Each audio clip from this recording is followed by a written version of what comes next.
Antes de comenzar estrictamente el tema de qué es cáncer cervicuterino, quiero reiterarle la presentación que hicieron. Soy el doctor Carlos Salamanca, ginecólogo, presidente honorario de la Fundación Boliviana contra el Cáncer, con bastante tiempo de trabajo en la fundación. Antes de hablar específicamente sobre el cáncer cervicuterino, quiero comentar con ustedes la importancia que tiene para nuestro país y para nuestra salud el saber lo que es el cáncer cervicuterino. El cáncer cervicuterino o cáncer del cuello de la matriz es la primera causa de muerte por cáncer femenino, es decir, las mujeres se mueren en nuestro país más por cáncer de cuello del útero que en los países vecinos. Para que tengan una relación más o menos concreta, nosotros tenemos aproximadamente un 37 a 40% por 100,000, de casos de cáncer por 100,000 mujeres en posibilidad de padecer esta enfermedad. Mientras que los países vecinos y los países desarrollados tienen una incidencia de un 8 por 100,000. Esto sería relativo si no ligamos a la cantidad de muertes que esta enfermedad produce. En nuestro país aproximadamente mueren 4 a 5 mujeres por cáncer del cuello del útero en el territorio nacional. Hay otros colegas que piensan que esta cifra es baja y que debemos estar en alrededor de los 8, pero yo me quedo con las últimas estadísticas del ministerio que decía que mueren aproximadamente 4 a 5 mujeres en el territorio nacional. ¿Por qué es importante conocer lo que es el cáncer del cuello del útero? Porque supone la muerte de una persona que es el eje de la familia. La familia es el núcleo de la sociedad.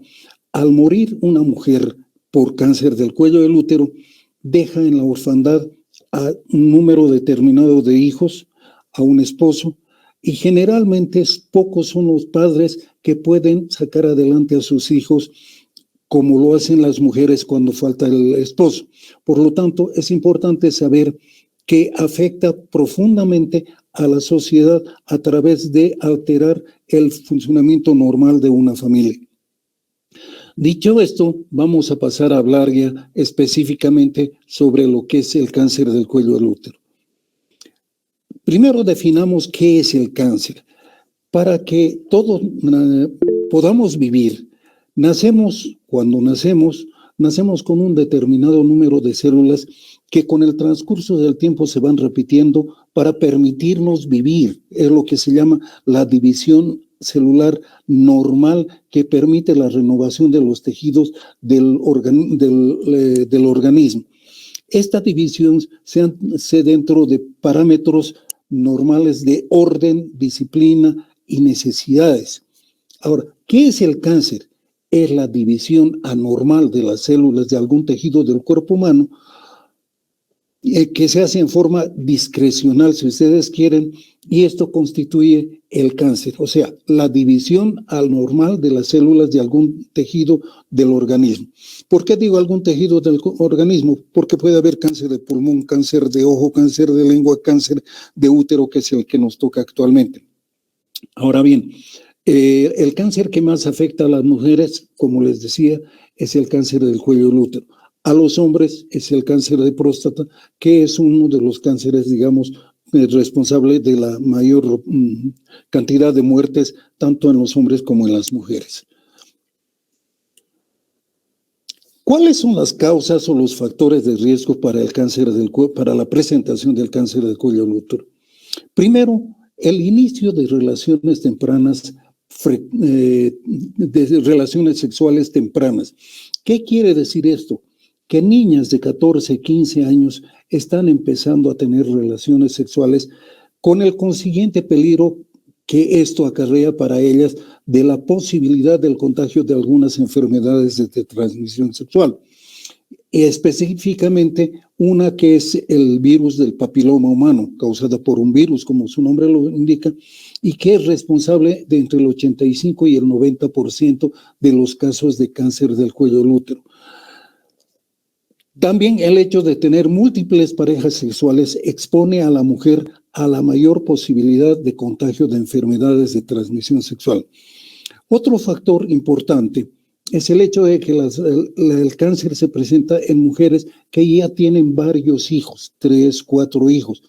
El embarazo ocasiona por el transcurso, por lo que significa para el organismo femenino, un proceso inflamatorio del embarazo, el parto y todo lo que viene aparejado con esto.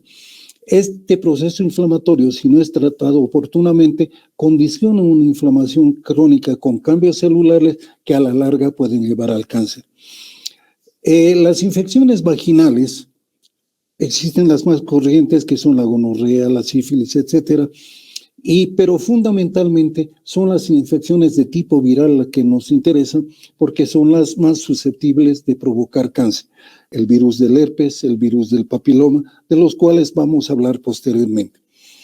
El hecho de que una mujer nunca se haya tomado una prueba de Papá Nicolau también es un factor que puede, un factor de riesgo para la presentación del cáncer del cuello del útero. No porque la toma del Papá Nicolau proteja a la mujer contra el cáncer del útero, sino porque el hecho de tomarle un Papá Nicolau a una mujer significa que esa mujer está siendo cuidada, está cuidando su salud, sometiéndose a los controles permanentes. Luego, una historia familiar, cuando hay casos de cáncer en la familia, la mamá, la abuela, etcétera, tienen cáncer. Malos hábitos alimenticios, comer, como está de moda actualmente, comida chatarra, pero fundamentalmente malos hábitos higiénicos dietéticos. En estos incluyo yo al tabaco. El tabaco es una enfermedad que cuando todo el mundo habla de la posibilidad del tabaco de ocasionar cáncer, se centra específicamente en un cáncer de pulmón, en un cáncer de vías respiratorias. Y no es así. Aproximadamente de las mujeres que fuman, el 33% tiene más posibilidades de tener cáncer del cuello del útero que las que no fuman. Segundo, el hecho de que las mujeres, esto como un dato agregado, fumen, hace que éstas tengan, primero, dificultades para embarazarse, segundo, abortos repetidos si se embarazan, y tercero, productos, o sea, bebés de bajo peso al nacer. Todo esto condiciona, digamos, condiciona el cuidado inadecuado de la salud que hace la mujer de su cuerpo. Por lo tanto, las medidas higiénico-dietéticas, porque no es solo comer, es comer lo que nos haga bien, frutas, verduras, legumbres, proteínas en su caso, que son los alimentos que van a cuidar nuestra salud, permitiendo mantenerla permanentemente. ¿Qué es el cáncer del cuello del útero? El útero o matriz, hay algunas señoras que se confunden y dicen, bueno, el útero es una cosa, la matriz no. La matriz, el útero o matriz es exactamente lo mismo, el mismo órgano. Es el órgano donde se desarrolla el embarazo. El embarazo, señoras que me están oyendo, señores que me están oyendo, tómenlo en cuenta, no es el sitio donde se produce el embarazo. El embarazo se produce en la trompa. Las trompas son dos conductos que nacen de los cuernos del útero y donde el óvulo se une al espermatozoide del hombre, produciéndose la fecundación en el tercio externo de la trompa. Este óvulo, que ya se transforma en huevo, es transportado hasta el útero, donde se desarrolla. Si quieren una comparación un poco más torpe, el útero es la cuna del bebé concebido, es donde se desarrolla el bebé. Entonces, es importante conocer esto porque tenemos que saber, digamos, qué es lo que sucede. El útero tiene diversas partes. El cuello del útero, que es la parte que nos interesa, es una zona donde se unen los epitelios de transición, que así se llaman, porque el revestimiento del útero del útero, de la capa interna del útero, tiene una disposición columnar, son células cilíndricas, en tanto que la vagina tiene una disposición, las células epiteliales tienen una disposición plana estratificada. El punto de unión de las dos modalidades de disposición epitelial es lo que se llama la zona de transición, que es la zona más sensible, y es aquí donde aparecen los cambios celulares que posteriormente nos van a llevar al cáncer. Ahora, el cáncer tiene dos mecanismos de crecimiento. Primero, localmente como un tumor constituido que va comprimiendo órganos pélvicos, el útero está en la pelvis, puede comprimir a la vejiga, puede comprimir al recto, etcétera, etcétera, comprimir órganos vecinos, o puede diseminarse a través de la circulación sanguínea y la circulación linfática a otros órganos diferentes del organismo. ¿Qué sucede? Células provenientes del tumor canceroso se desprenden, se vierten a estos líquidos que le llevan hasta el corazón, y el corazón bombea la sangre o a la linfa para distribuirla por todo el organismo. Estas células que están siendo trasladadas de esta forma llegan a determinado punto, se detienen y son células vivas, entonces replican el cáncer del que provienen. Esto es lo que se conoce con el nombre de metástasis. Como dicen corrientemente, la diseminación del cáncer. Son los dos mecanismos que tiene el cáncer para su crecimiento.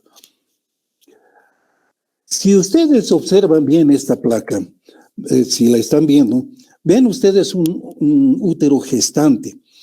¿Qué quiere decir gestante? Que tiene un producto, un bebé en su interior. Por la disposición del bebé en el útero, podemos presumir que este bebé tiene aproximadamente unos 7 meses aproximadamente de embarazo. ¿Por qué?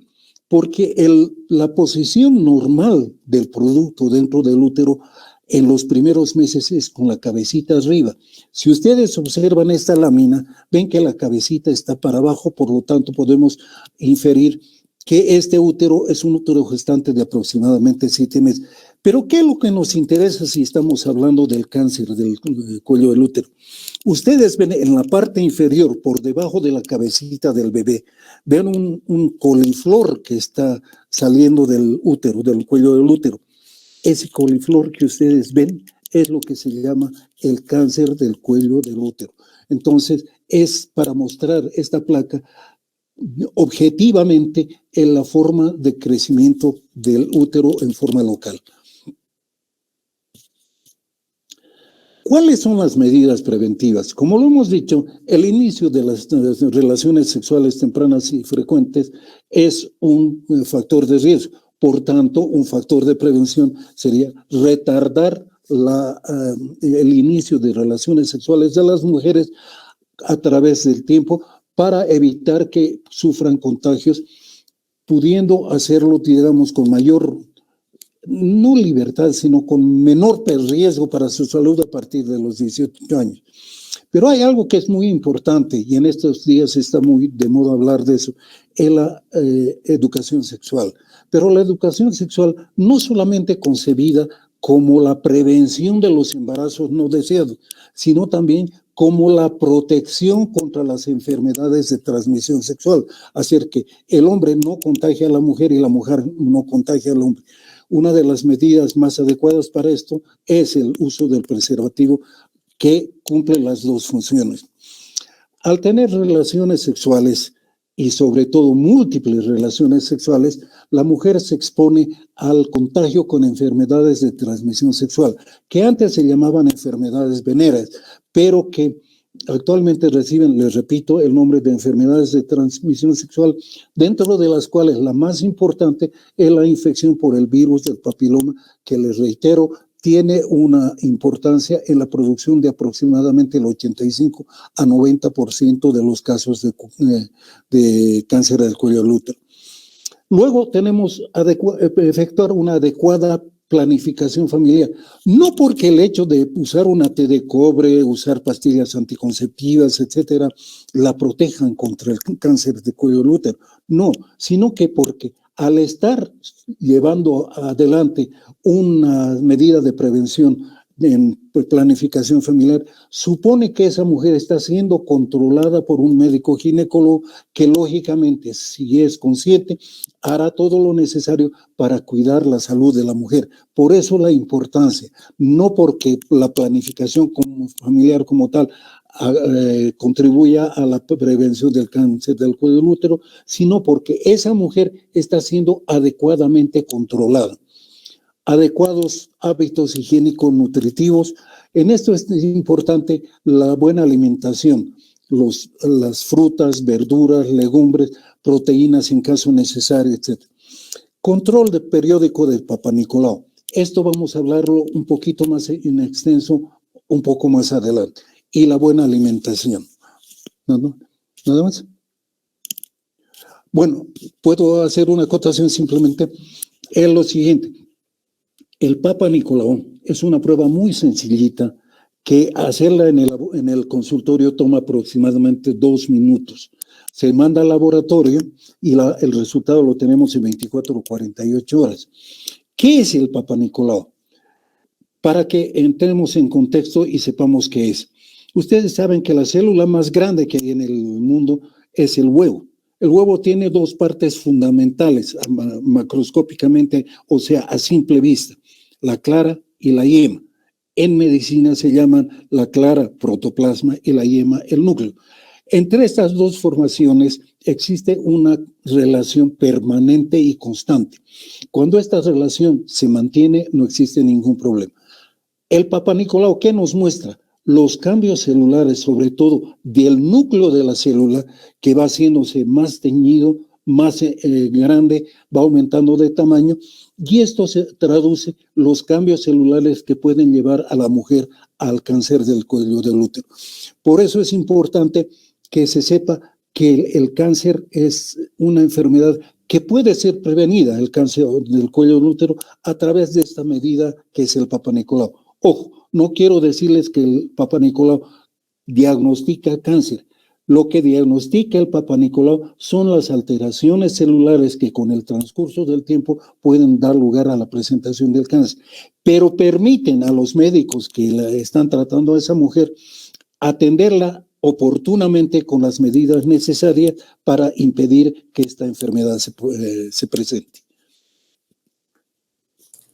Listo, muchísimas gracias, doctor Salamanca. La verdad ha sido muy esclarecedora la exposición. Y bueno, vamos a continuar con la segunda parte de este webinar. Voy a presentar a la licenciada Geraldina Aguirre. Ella es psicóloga, especialista clínica, sistemática y de la salud. Ella también es psicoterapeuta en temáticas de sexualidad y o violencia sexual. Ella también tiene experiencia en talleres creativos sobre sexualidad y ha trabajado tanto con niños, adolescentes, adultos y personas de tercera edad. Le damos la bienvenida para que ella también inicie con su exposición sobre la temática que es muy relacionada justamente al tema del cáncer de cuello uterino, porque es el tema de la sexualidad, de cómo se puede abarcar ese tema con los hijos. Le doy la palabra, licenciada. Muchas gracias, buenas noches, gracias por la presentación. Muchas gracias, doctor Alejandro, por su presentación muy interesante. Las medidas preventivas, realizar el Papa Nicolau, ¿no? Todos desde muy jovencita tenemos que hacerlo, lo hemos escuchado. Bueno, empiezo con mi presentación, voy a compartir pantalla, por favor me dicen si se ve claramente. Sí, se puede ver la presentación. Perfecto. Ya. Empiezo. Entonces, el tema del que yo les voy a hablar es hablemos de sexualidad, ¿no? Yo soy Geraldina Aguirre, soy psicóloga, especialista en el área clínica y de la salud. ¿Por qué es importante hablar de sexualidad? Porque es una necesidad fisiológica, psicológica y social de la vida, ¿no? Es parte de nuestra vida, es una necesidad fisiológica la sexualidad. La sexualidad está entre nosotros, respiramos sexualidad, ¿no? Entonces, por eso es importante hablar de sexualidad, porque existimos a partir de la sexualidad humana, a partir del contacto sexual, a partir del acto sexual, a partir del desarrollo de la sexualidad humana, damos paso a la vida humana. Es parte de nuestra existencia. Es el canal por el que nacemos, por donde venimos al mundo. porque es fundamental para el desarrollo integral y formativo de cada persona. La sexualidad es parte de nuestra formación. Y porque ya no es un tabú, ¿no? Anteriormente sí, era un secreto, era un estigma, era un tabú la sexualidad, pero actualmente no es un tabú. Actualmente es parte de la vida, está entre nosotros, es parte de nuestra cotidianidad. ¿Qué es la sexualidad? Vamos a revisar algunos conceptos. La sexualidad es el conjunto de las condiciones anatómicas, fisiológicas y psicológicas que caracterizan cada sexo. Según la Organización Mundial de la Salud, sexualidad humana se define como un aspecto central del ser humano a lo largo de la vida. Abarca el sexo, las identidades y los roles de género, el erotismo, el placer, la intimidad, la reproducción y la orientación sexoafectiva como tal.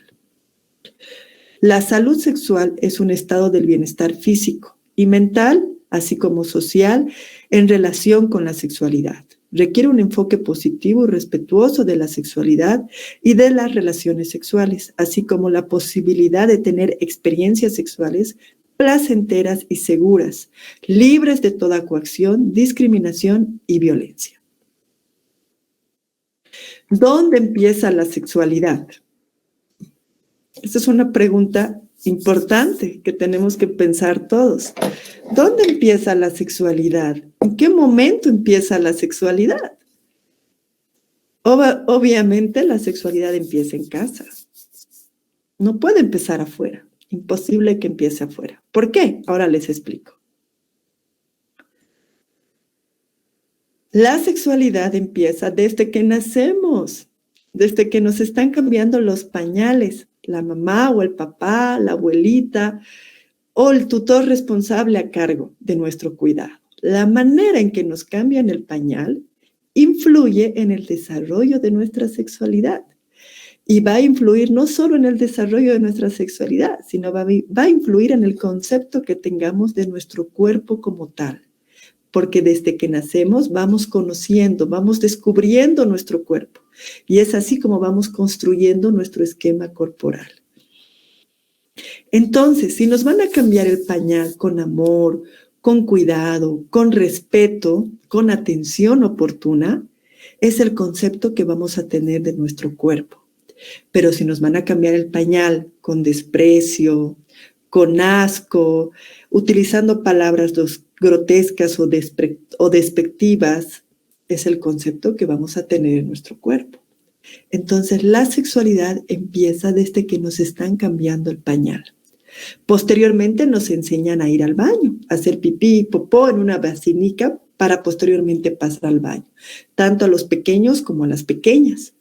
La manera en que nos enseñan a ir al baño también va a influir en el desarrollo de nuestra sexualidad, en el concepto que vamos a tener de la sexualidad y cómo vamos a ir construyendo nuestro cuerpo.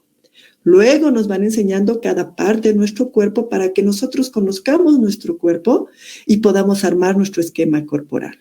Y si nos enseñan que nuestras partes íntimas son sucias, son malas, y varios adjetivos calificativos negativos, es el concepto que vamos a tener en nuestras partes íntimas. Pero si nos enseñan que es parte de nuestro cuerpo y que merece igual respeto, cuidado, amor, que cualquier otra parte de nuestro cuerpo, es el concepto que vamos a tener de ellos. Entonces, es la manera en cómo nos van criando, nos van transmitiendo estos conocimientos, esta educación de nuestro propio cuerpo, de nuestro propio organismo, que va a repercutir en el desarrollo de nuestra propia sexualidad. Y cuando lleguemos a la adolescencia, vamos a ver estos cambios en la sexualidad. Vamos a querer saber qué, porque no solamente vamos a ver los cambios físicos, vamos a experimentar sensaciones distintas que antes no hemos experimentado, ¿no? Y si nuevamente el educador a cargo de nosotros, que es papá, mamá, la abuelita, el abuelito o el tutor responsable, la manera en cómo nos va a explicar qué es esto que me está pasando, va a repercutir en mi sexualidad.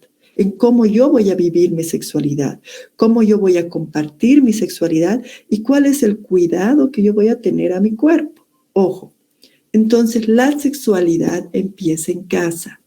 Desde que nacemos, desde que nos están cambiando los pañales, para posteriormente, una vez pasar todo el desarrollo, desde pequeñitos hasta llegar a la adolescencia, la juventud, en la cual vamos a tener ya una pareja por elección propia, vamos a decidir de manera libre y voluntaria compartir nuestra sexualidad con ese otro ser.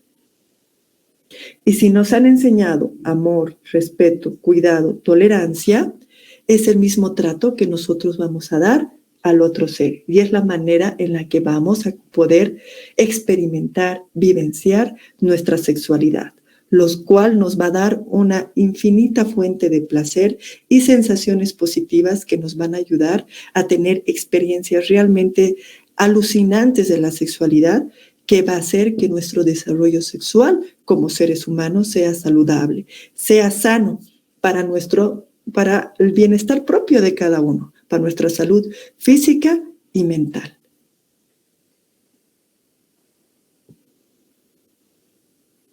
¿Qué debemos hacer para hablar y aprender de sexualidad? Obviamente, tenemos que crear un ambiente de confianza, un ambiente de solidaridad, un ambiente de seguridad y un ambiente de respeto y amor. Sobre todo, tiene que haber este ambiente para hablar de sexualidad, porque eso es sexualidad. Es así como se vive la sexualidad. Y además de eso, ¿qué tiene que haber? Relacionarse con honestidad, calidez y sensibilidad.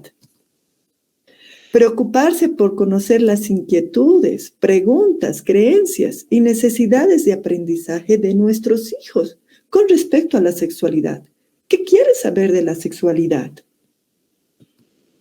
Respetar las creencias y valores existentes que tengan, así estén equivocados. Yo tengo que respetar, porque a partir de mi respeto puedo corregir, puedo orientar, puedo guiar.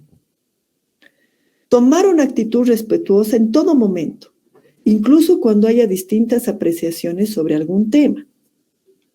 No puedo emitir adjetivos calificativos, no puedo emitir prejuicios personales. Tengo que mostrar una actitud respetuosa.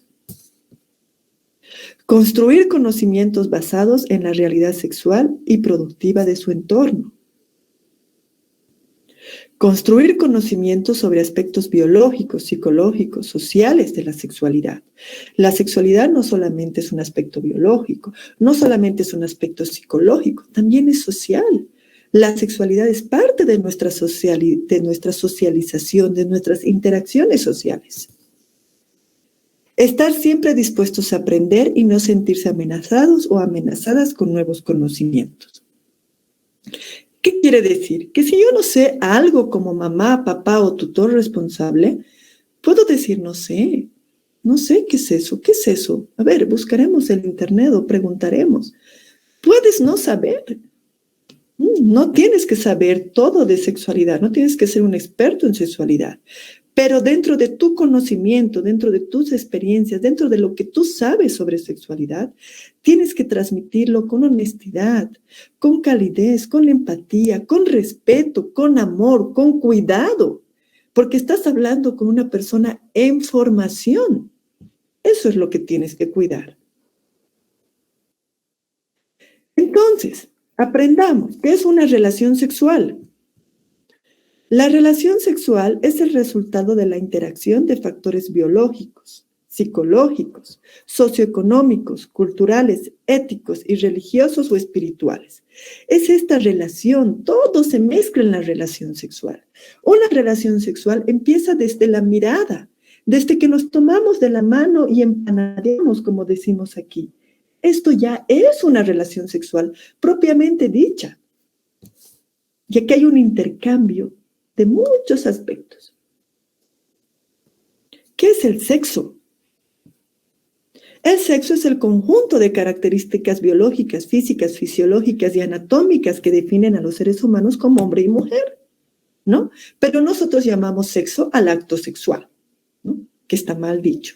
El sexo son las diferencias entre hombre y mujer, las que existen. ¿Qué es el género? Hay ahí la diferencia. Es el conjunto de características psicológicas, sociales, culturales e históricas construidas a lo largo de la vida. Vale decir que el género es un constructo social. El género se expresa a través de atributos, comportamientos, actitudes, manifestaciones, roles sociales, económicos, políticos y culturales asignados a las personas de acuerdo a su sexo. El género se ha creado por una necesidad que tenían las sociedades en el mundo de organizarse. Entonces, ¿qué cosas pueden hacer los hombres? ¿Qué cosas pueden hacer las mujeres? Y a raíz de esto se ha creado el constructo social del género, por una necesidad de organización social, para desempeñarnos mejor por el bien de todos, por una mejor sociedad. Diferencia entre género y sexo. Nos referimos al sexo cuando hablamos de las diferencias biológicas, anatómicas, fisiológicas existentes, y al género cuando hablamos de las relaciones históricamente construidas entre hombre y mujer.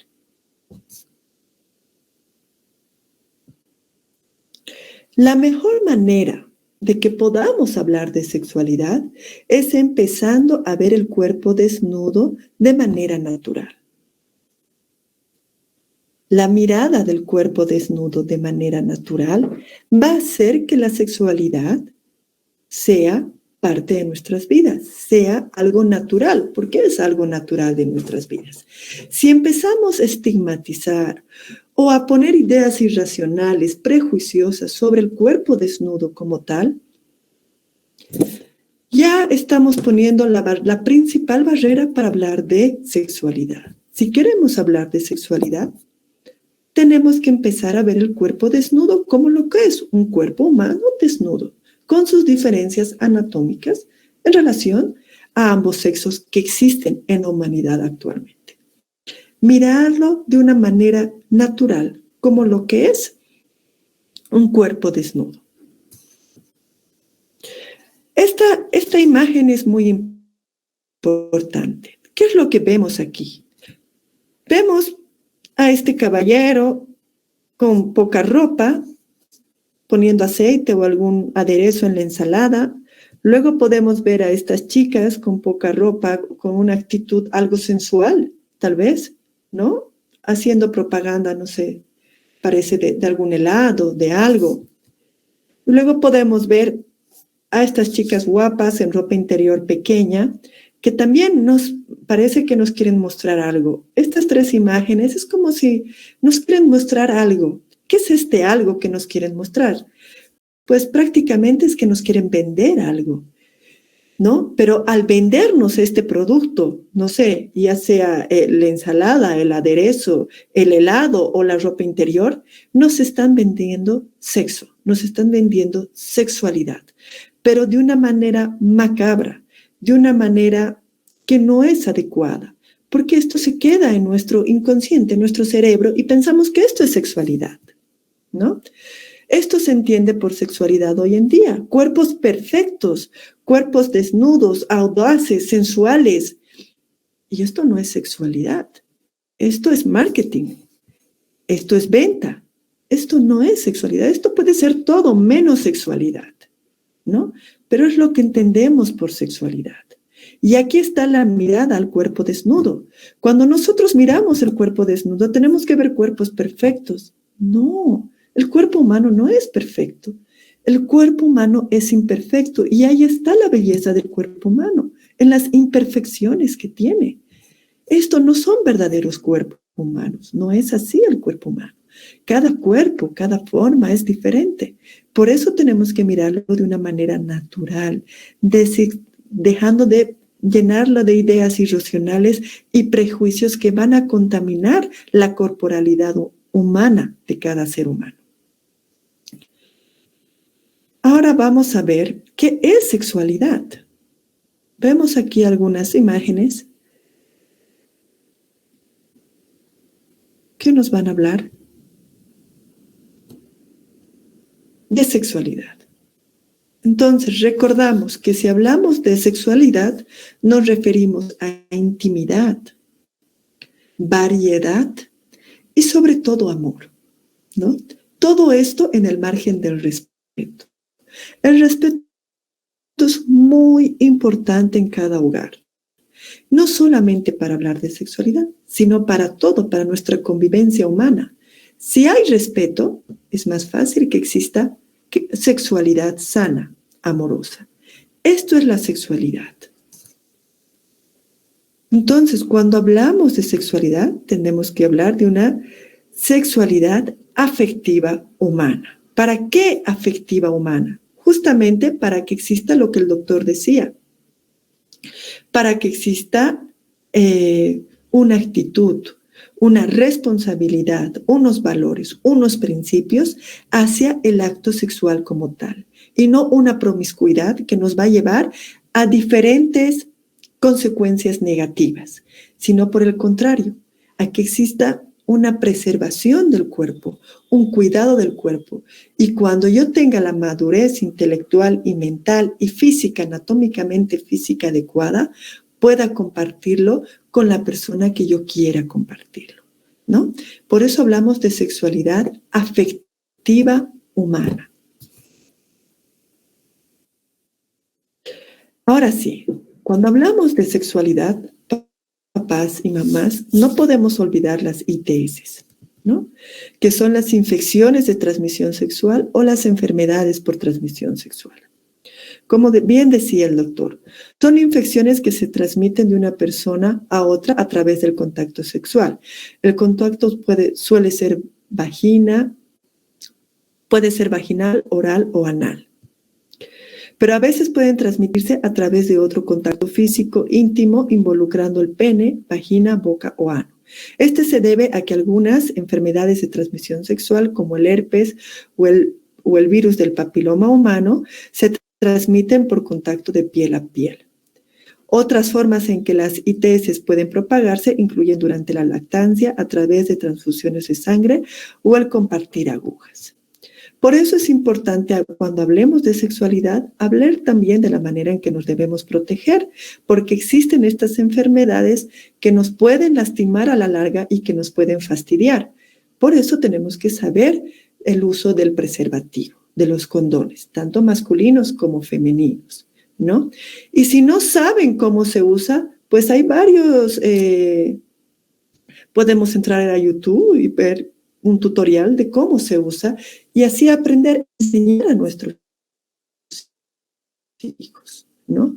Entonces, si tú quieres tener relaciones sexuales, hijito, hijita, tienes que usar preservativo. ¿Por qué? Por esto, porque existen las infecciones de transmisión sexual, existen las enfermedades de transmisión sexual que son peligrosas y más ahora que estás jovencito y que pueden causar un sinfín de consecuencias negativas que a la larga nos podemos arrepentir. Entonces, es importante hablar de las infecciones y de las enfermedades para que nuestros chicos y chicas tengan un poco de cuidado, tengan un poco de respeto y no lo usen como un libre albedrío, no lo usen como si fueran pipocas para ir al cine, sino que tengan un poquito de cuidado, que tengan un poquito de respeto y que vean que sí tenemos que tener respeto, que sí tenemos que trabajar en la sexualidad afectiva humana y no en la promiscuidad. Esa ha sido mi presentación. Les agradezco mucho por la escucha. Les dejo nuevamente mis datos, mi página de Facebook, mi número de contacto. Muchísimas gracias y ahora sí puedo escuchar las preguntas, opiniones, inquietudes que ustedes puedan tener. Muchísimas gracias, licenciada. Antes de terminar, ¿va a decir algunas palabras el doctor Salamanca?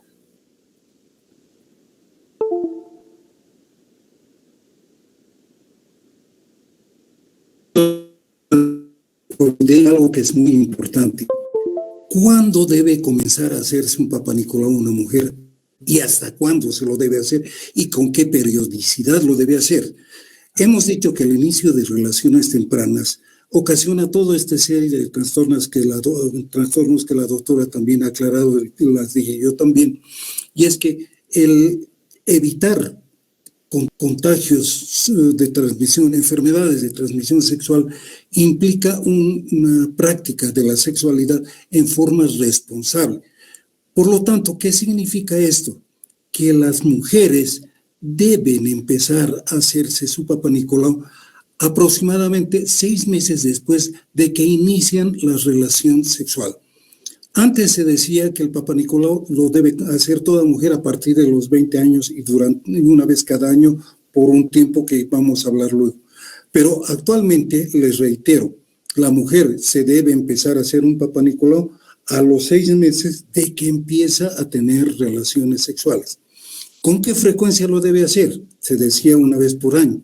No, si el primer Papá Nicolau muestra cambios o alteraciones que sirvan de alerta para la presentación de enfermedades, ese tiempo debe ser más corto. La mujer debe hacerse sus exámenes de Papá Nicolau en forma más frecuente, 2 veces o 3 veces, a veces cada 3 meses, etcétera, dependiendo de los Papá Nicolaus anteriores. ¿Y hasta cuándo lo debe hacer? Dicen los libros que a partir de los 55, 60 años ya la mujer no tiene mucha actividad sexual, en fin, una serie de argumentos para decir que no. Pero se está viendo actualmente que están muriendo en sociedades donde hacen el estudio, se está viendo que mujeres están muriendo con el cáncer del cuello del útero por falta de control. Entonces, hacerlo hasta los 50, 60 años en forma periódica. Es importante que tomen en cuenta esto para saber cuándo empezar a controlar su salud sexual y segundo, con qué frecuencia lo deben hacer. Olvidé esto y les pido mil disculpas, pero con esto lo subsano. ¿Ya?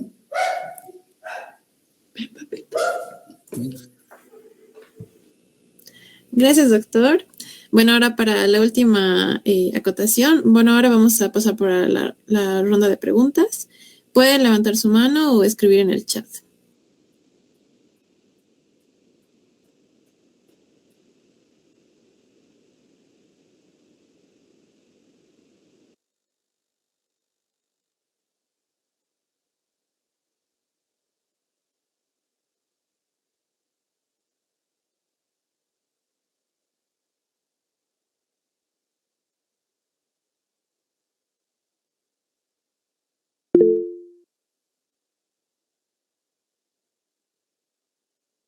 Se encuentra Diego Miguel Mamani, ha levantado la mano, así que puedes activar tu micrófono y a realizar la pregunta, ¿no? Para el especialista que requiera. Uh-huh.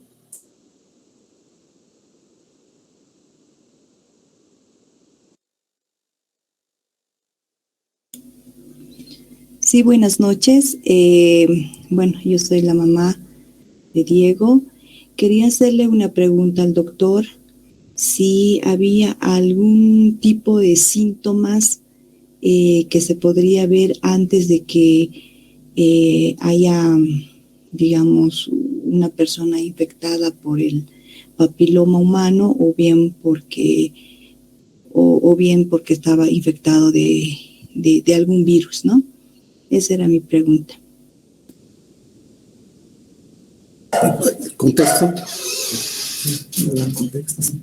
¿Hay algún tipo de síntomas que se pueden presentar para saber si alguien está con el virus de papiloma humano? Ese tipo de cosas. Claro. Ahora ya puedo hablar. Ya. Bueno, en primer lugar quiero decirle lo siguiente. Hablando en contexto del tema que nos ocupa hoy, no hay un cáncer que dé síntomas de inicio. El cáncer es una enfermedad silenciosa. Como dice el dicho, es un asesino silencioso. Por tanto, el cáncer los síntomas en el cáncer se presentan cuando la enfermedad ya está muy avanzada. Pero la pregunta concreta suya es, ¿qué podemos ver si hay una infección por virus del papiloma? Pueden empezar a ver secreciones vaginales anormales, secreciones vaginales de mal olor, secreciones vaginales sanguinolentas que produzcan sangrado, que produzcan escozor, que produzcan mal olor, en fin, una serie de características que tiene que tener fundamentalmente esta secreción, que es la que traduce la infección del cuello del útero por el virus del papiloma.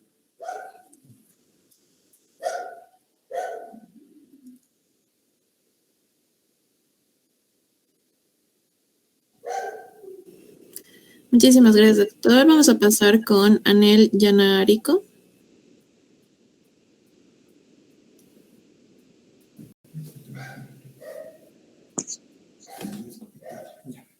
Sí, muy buenas noches.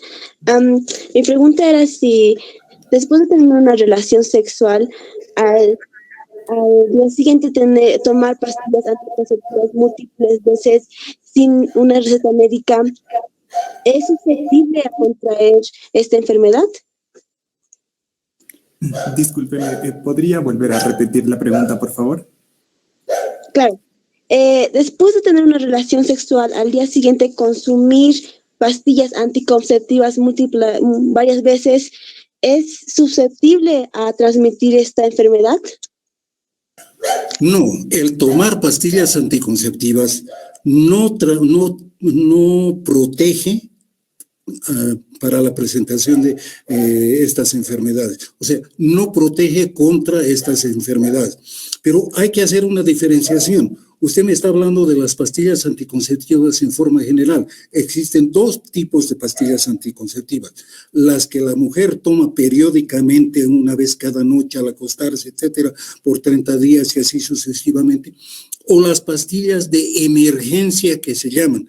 Si usted ha tenido una relación sexual desprotegida, o sea, no ha tenido protección con preservativo, etcétera, hay pastillas que pueden ayudarle a resolver el problema, que son de uso único. Entonces, ninguna de las dos la protege contra la presentación de enfermedades de transmisión sexual.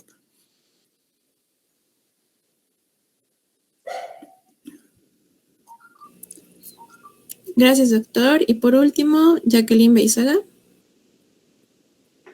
Buenas noches, doctor. Disculpe, quería hacer una consulta. Y una persona que nunca ha tenido relaciones puede hacerse un Panicolao, y con cuánto tiempo tiene que hacerse, por favor. Gracias. Le agradezco la pregunta, señora, porque ese es un error mío.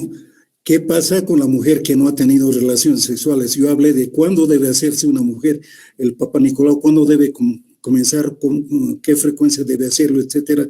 Si tiene ya relaciones sexuales, pero tiene usted razón. Si la mujer no tiene relaciones sexuales, debe comenzar a partir de los 20 años. Ahora bien, si en el lapso de 3 años que se haga, las pruebas son completamente negativas, puede hacerlo con un espaciamiento más largo, 4 o 5 años, hasta el tiempo prudente de los 50, 60 años. O sea, debe comenzar a partir de los 20 años y hacerlo con una frecuencia menos constante, digamos, que aquella mujer que tiene relaciones sexuales. ¿Ya?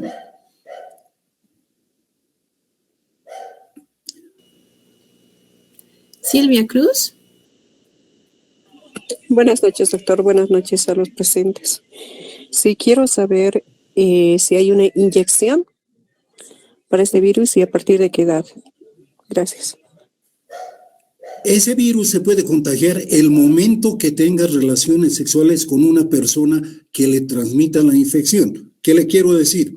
Una niña de 15 años que empieza a tener relaciones con el enamorado y el enamorado ya está contagiado con el virus del papiloma, puede transmitírselo perfectamente. O sea, no hay una edad. Ya ahora, el virus del papiloma humano, digamos, ocasiona cambios celulares que no se manifiestan inmediatamente. Pueden pasar 6, 8, 10 años hasta que el virus ocasiona cambios celulares tan marcados que dan lugar a la presentación del cáncer del cuello del útero. No sé si esto responde a su pregunta.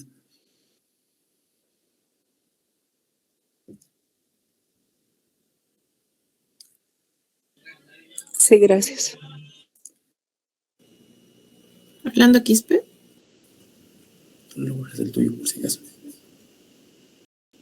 Bueno, hola, ¿me escuchan? Perfecto. Yo tengo una pregunta, por favor, para la licenciada Geraldine. ¿cómo se puede generar espacios de, porque muchas veces, bueno, esto es un tema tabú a veces, ¿no? Entonces, hablar sobre esto con los hijos, o tal vez hay hasta cierta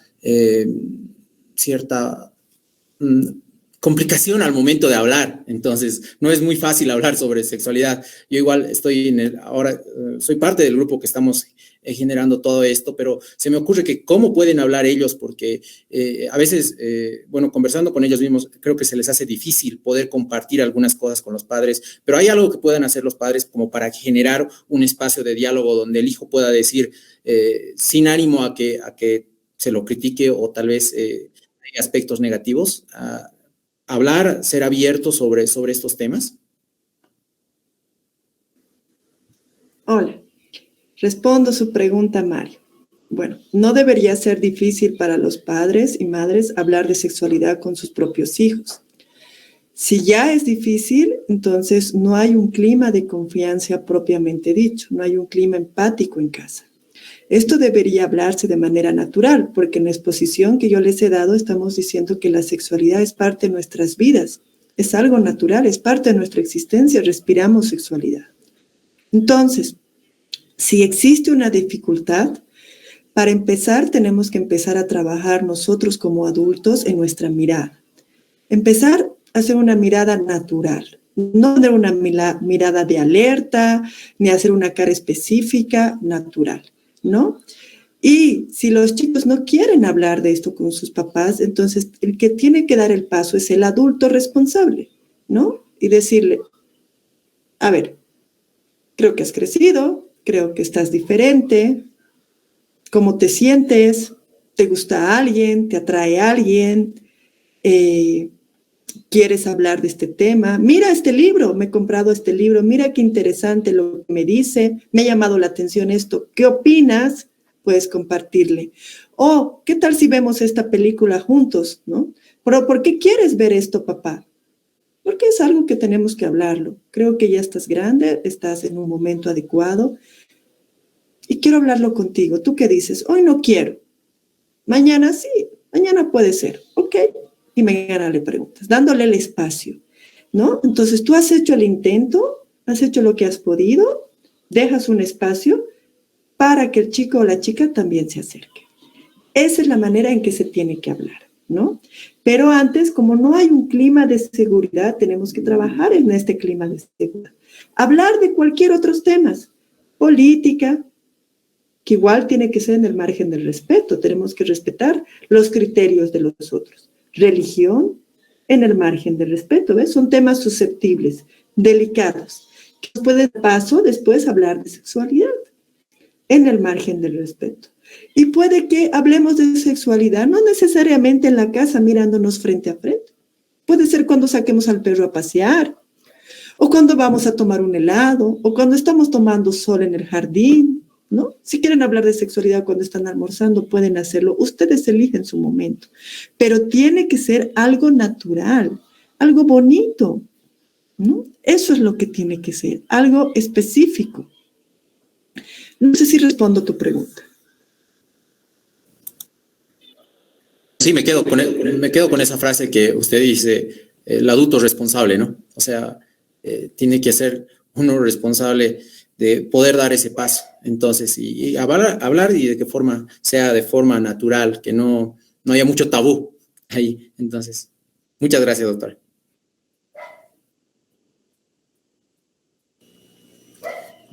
Vamos a hablar un poco sobre las vacunas, porque una de las personas preguntó acerca de eso, entonces el doctor va a mencionarlo.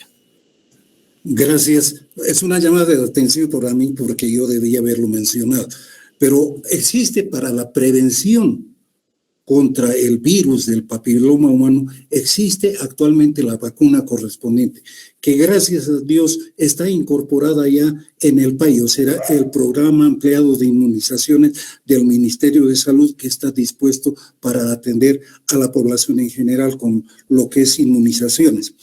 Estas vacunas, para entrar en contexto, el virus del papiloma existe en aproximadamente 100 o 110 variedades. De estas variedades, no todas tienen el potencial para generar cáncer del cuello del útero. Existen fundamentalmente varias, pero las más importantes son 4. 6, 11, 16, 18, o sea, esas cepas son las que más frecuentes. Ahora, existen las vacunas en el caso de bivalentes, o sea, para cubrir solamente 2 tipos de virus, o tetravalente para cubrir los 4. Existe la vacuna correspondiente.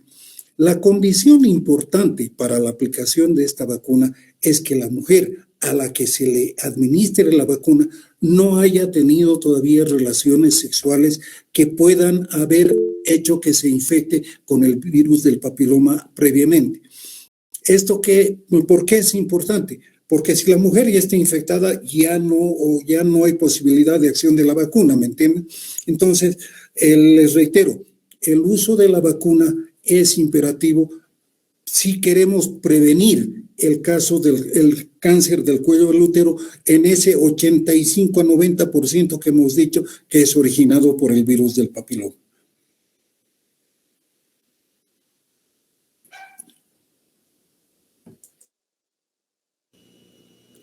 Muchísimas gracias, doctor. Le voy a dar la palabra a Catalina.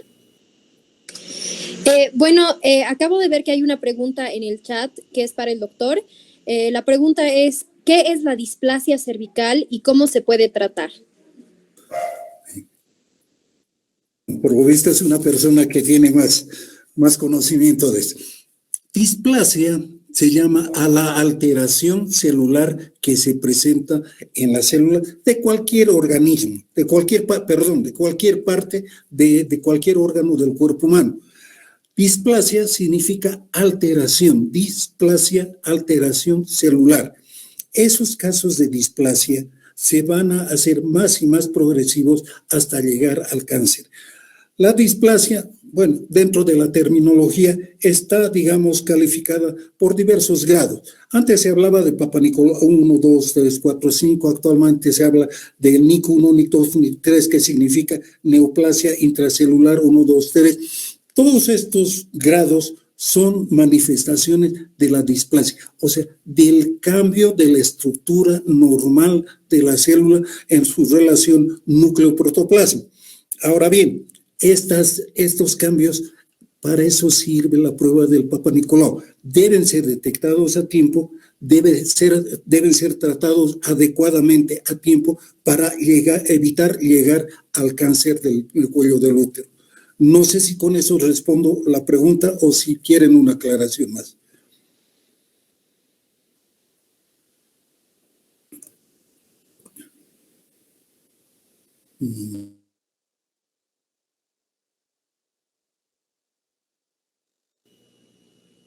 Creo que sí, doctor. Muchísimas gracias. Por último, Alicia Condori. Sí, buenas noches a todos ustedes, especialmente al doctor. Doctor, mi consulta es de las vacunas del cáncer de cuello uterino. Usted habló a las personas, a las mujeres que todavía no han tenido relaciones sexuales, se debe vacunar, dice usted. Yo tengo una duda, doctor. Tengo dos hijas y había una campaña que tenía mi niña 12 años y la otrita 14 años. Entonces, no me lo quisieron vacunar a la de 14, solo de 12. ¿Y cómo es eso si usted indica a las mujeres que no tienen relaciones sexuales? Dice, porque la niña de 14 años, me imagino que no ha tenido ningún tipo de relaciones sexuales. Entonces, yo pedí esa vez a las 2, pero no me aceptaron. Al de 12 años nomás, no la de 14. Por favor, doctor, ¿me puede explicar? Ya. Señora, quiero decirle lo siguiente. Los parámetros que se utilizan en las campañas de vacunación son diferentes en los que en la vida práctica se puede hacer uno con su hija o con una hija de 12 o con una hija de 10. Lo que supone lo siguiente, hay que administrar la vacuna a una niña que positivamente no haya tenido relaciones sexuales que hayan podido ocasionar un contagio con el virus del papiloma humano, la niña de 12 años. Pero hemos hablado rato antes de que el comportamiento sexual de las mujeres actualmente ha cambiado fundamentalmente. Las niñas, las mujeres, empiezan a tener relaciones ya con el enamorado a los 14, 15 años. Y ahí surge la duda si esa niña de 14 años pudo o no pudo haber tenido. Yo la comprendo a usted. Como mamá, usted pone las manos al fuego de que su hija no ha tenido relaciones sexuales, pero no es un parámetro válido para una campaña de salud, ¿me entiende? La campaña de salud se basa por parámetros fijos que tratan de cubrir al mayor número posible de mujeres, niñas en este caso, que cumplan los requisitos para la vacunación. Yo la entiendo perfectamente, señora, en su malestar de haber logrado que una hija sea vacunada y la otra no, pero hay la duda razonable, como se llama, de que esa niña de 14 años pueda haber tenido ya relaciones sexuales. Ese es el motivo por el cual a su hija de 14 años no la vacunaron y sí a la de 12 años. Gracias, doctor.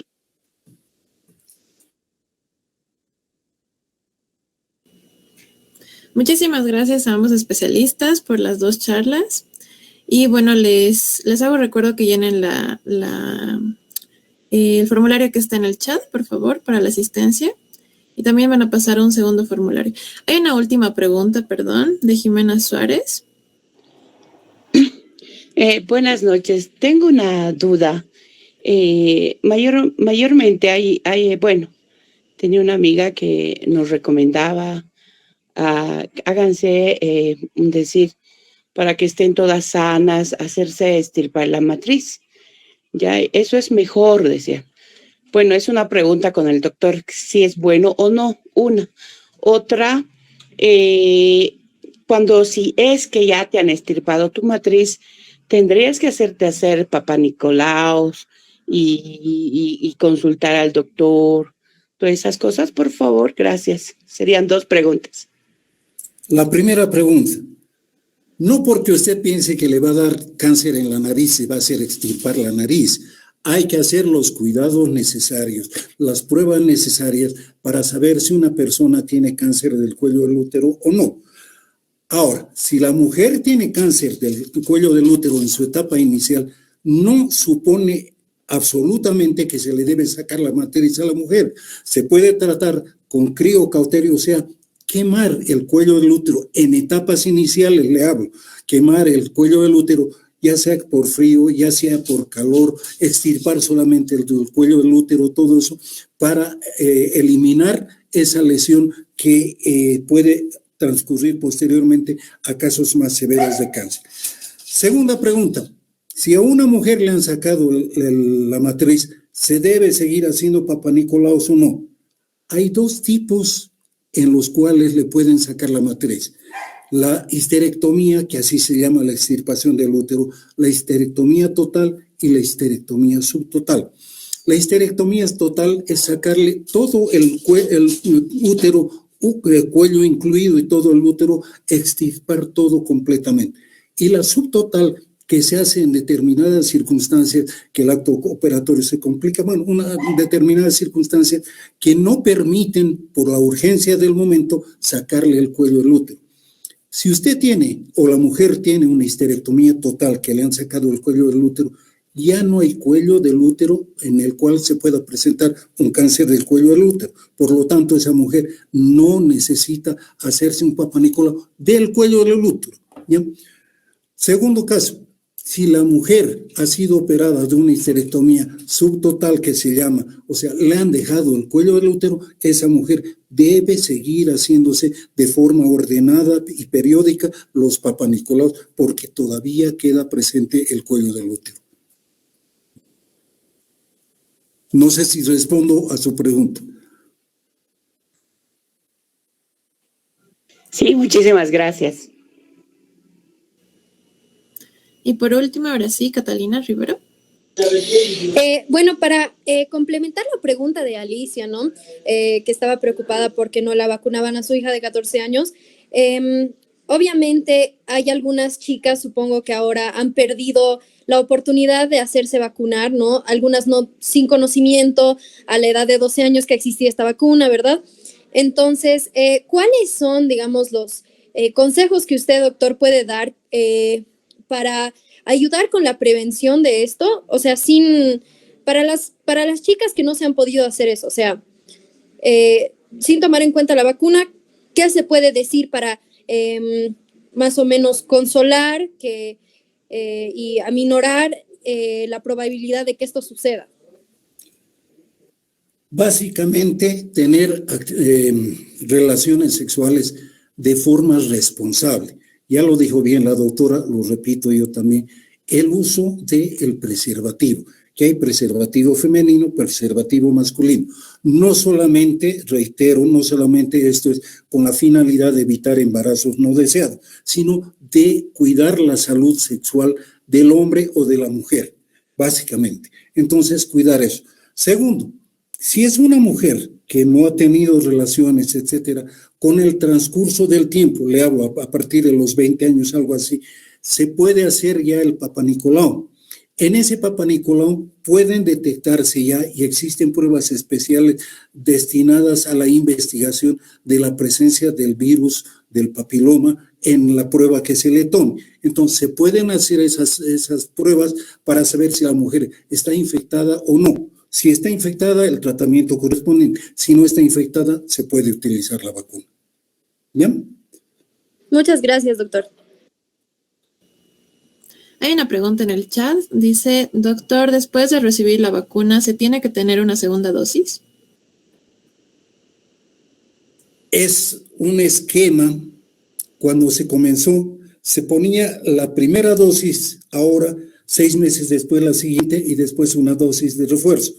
Actualmente se ha visto que a veces es necesaria solamente una dosis de la vacuna, pero hay que estudiar caso por caso para ver cómo es el comportamiento. ¿Bien?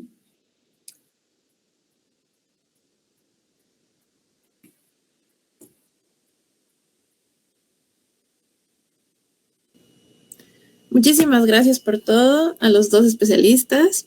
Les vamos a pasar un último enlace por el chat y también les vamos a compartir nuestras redes sociales por medio de los grupos de WhatsApp por los líderes de líderes de padres. Gracias a todos por la asistencia.